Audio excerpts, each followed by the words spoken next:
What's going on, boys? Back with another update, another video going over my long, treacherous journey towards a payout. And yeah, in today's video, again, nothing really to update you guys on. I don't know if it's even worth me making the video, but I'm just gonna do it. But as you guys see, for me today, this week has been very uneventful. A lot of just sitting on my hands, but I can't be upset because look at what happened last week. I would take this week as a huge improvement.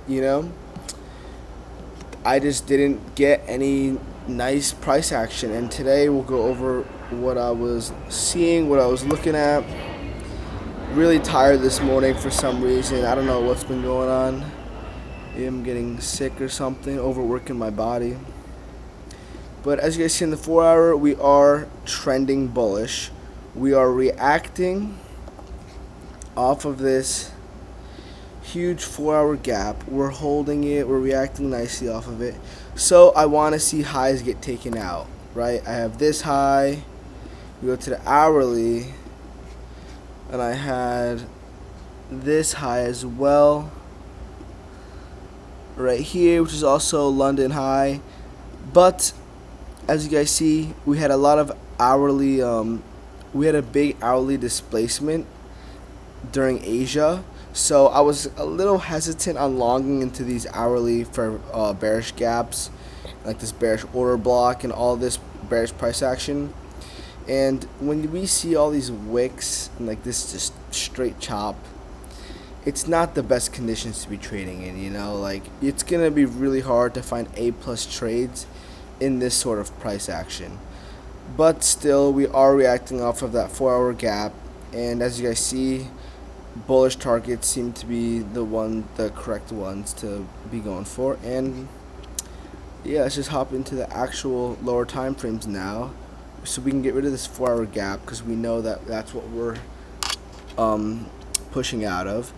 And market opens, we get a nice displacement down. So I'm thinking in my head, okay, maybe we are going to retrace further into that 4-hour gap and take out this low right here, right? But as you guys see, we displace and then we don't respect any bearish gaps. So this trade idea was proved incorrect. Boom, if we saw something like this, another displacement, I would have looked to get involved in this last leg here, but we didn't get that. Okay, so we pull a little audible. All right, we're now bullish. After this 5-minute close right here, I was comfortable looking for longs, but as you guys see here on the 1 minute, we're just chopped, bro. There's no gaps, no for value gaps, and then we edge this drawn liquidity being this London high, and we just chop around and accumulate. And I don't know why prices acting like this, but trust me, bro, I've gotten caught in this shit too many times to count. So I've learned my lesson. A profitable habit is staying out of this price action. You gotta have some sort of fundamental driver. You need you need price to be displacing. You need price to actually be moving to catch high probable trades. When people say trading is gambling, they're talking about trying to force stuff in these conditions. You are, in theory, just gambling at this point. You don't have an edge in this. You don't have any real stats on, taking good trades in this kind of conditions, because you don't know what price is doing. It's straight up random. Look, we're making wicks in every direction. Is there a reason why? Who knows? Maybe you can figure out some technical reason why, but in my opinion, this is just randomness, and you trying to put risk on and make a profit in this is the same motivation as just gambling. The outcome is uncertain. With profitable trading, you are certain of the outcome over a span of 20, 30 trades. Obviously you're not certain of like the individual trades outcome, but over the span of 10 to 15, you have data. You know what the outcome is going to look like. But if you're taking trades in this, bro, take 20 trades in here. You can win 20, you can lose 20, you can win 10, lose 10. Like, it's just random, bro. Stay out of it. Stay out of it. You guys too. Stay the hell out of this shit. Yeah, I would like to see price move to this higher draw right here, being these all-time highs, but again, price is way too choppy for me to do anything, you know. I wish we just got some clean displacement and then a retracement to this London high, but nothing for me there. But that's alright, you know, we're still up on the account. We have a nice little buffer now in terms of drawdown. We're chilling, bro. Next week, all we need is 2 wins, and your boy's taking out his first payout. He taking that shit out, bro. I'm gonna go to the bank. I'm gonna get some fucking Louis belt. I'm gonna fucking buy some Chrome Hearts. Fuck it, dude. I'm gonna do all the degenerate shit. But nah, for real, I'm just going to reinvest that payout into buying multiple evals. I'm gonna keep this account, and I'm probably gonna buy 2 more, just a set of 2, so then I can have 3 funded, copy trade those, and then again strive for a 1 to 2K payout on each of those. And on those accounts, I do want to build a buffer of 52 bands before I take a payout. So in theory, I would like to build up to 53K and then withdraw 1,000 and then rinse and repeat, you know. I don't really want to build up to 53K and then take out 1.5. I want to build up to 53, take out a K, still be left with 52, so then I just have 2,000 as drawdown, you know, just in case I do enter a little losing period. I don't lose the actual whole account, you know. But I'm hyped, bro. 3 accounts. With 3 accounts, I can make around 3 to 5K per payout. And then with 5 accounts, that's when we're going to, well, 5, that's when we're going to 5 to 10 bands per payout if you're copy trading 5 accounts. So, like, me getting a payout on this one account, the actual monetary, like, value of the payout isn't that much. $1,000 isn't that much. But there is, I know I've said in theory, but in reality, what I do to get this first payout on this one account is the same shit I gotta do to get the 10K on the 5 accounts. It's the same thing, you know. You have 2K of drawdown and you build the account up to 52K, 53K. That's 10K, you know. It's just a bigger scale, which again comes with more emotions and more like psychological stress because you're spending more money on evals. But that's why I don't want to straight up buy a set of 5, because I feel like that will be too much on my noggin, you know. My risk, I don't know if my risk tolerance would be ready for that, and I don't want to just start blowing thousands of dollars on evals. I'm not in that financial position right now, so I want to slowly build my way up, and I don't plan on spending any single dollar I make from trading on anything except evals until I'm making until I get a payout from the 5 set of 5 accounts. Not a single dollar from this shit is getting put anywhere else except buying more evals. So any dollar I make from this payout, the next one will just go straight into buying evals. So yeah, and I think that's smart to do because you want to reinvest your profits into your business. You don't want to just make a sale or get a payout and then just go splurge and then you lose the account and now you're back at the square one. You have $0, you know.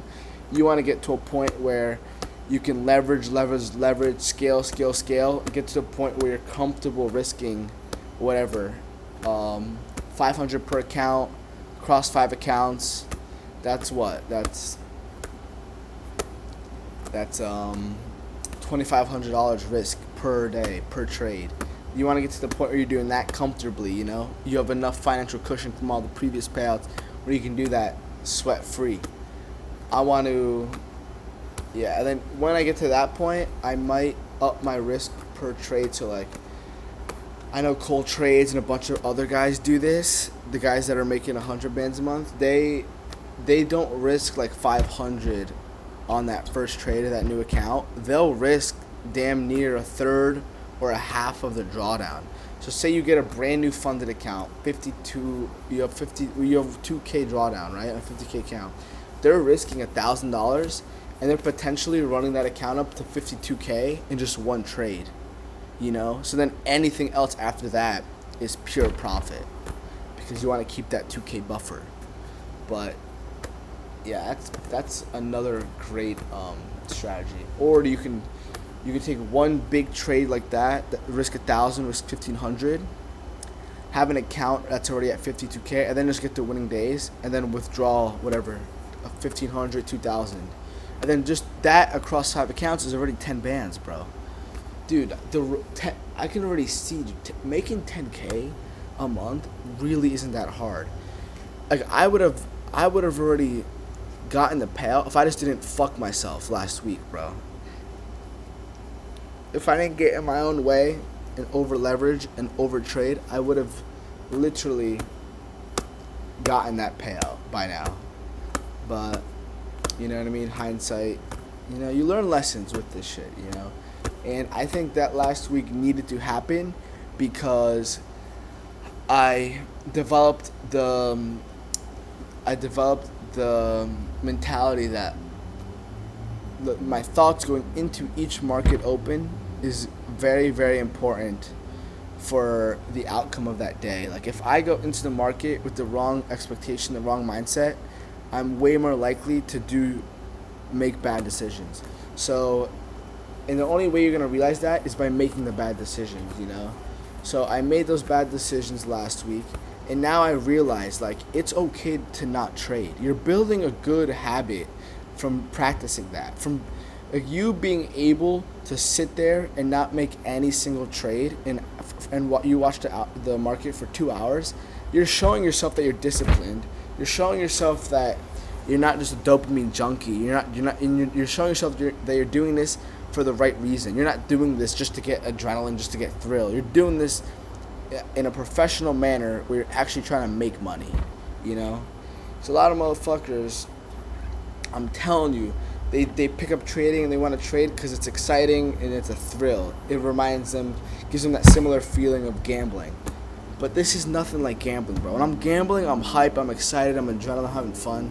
At this point, bro, trading is boring to me, bro. Like, I literally get up, and it sucks to say because I used to look forward to it so much, but now I'm just like, I mean, obviously I do love it, and I do look forward to the mornings because I built a whole nice routine around it. I go bike in the sun to my cafe, get a nice coffee. You know, I still try to make it as enjoyable as possible.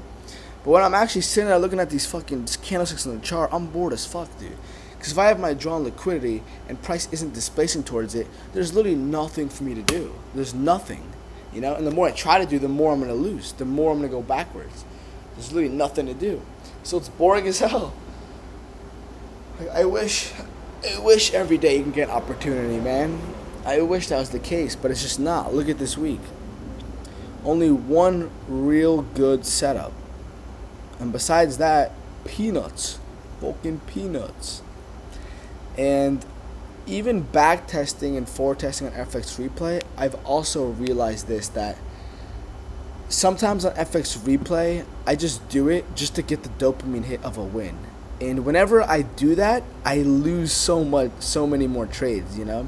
But when I go into the back testing session with, okay, I'm gonna go into this with the goal of building good habits and the goal of just being a good trader in mind, I do well. But when I go into it wanting to win, wanting to feel the like satisfaction from seeing a trade hit TP, that's when I do the most terrible trades. That's when I take the most shitty, just god awful trades. But yeah, nothing really too much more to talk about. Market was really boring today. I hope you guys didn't trade in this shit.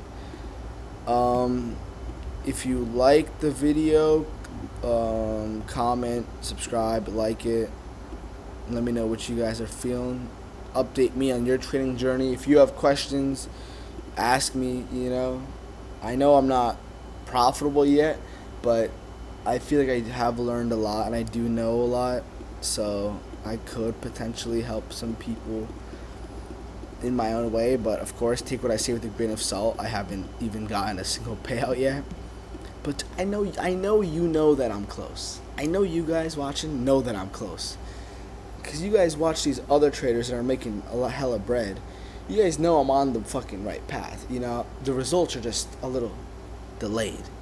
But, yeah. Deuces, boys. Have a good weekend. See you guys next week.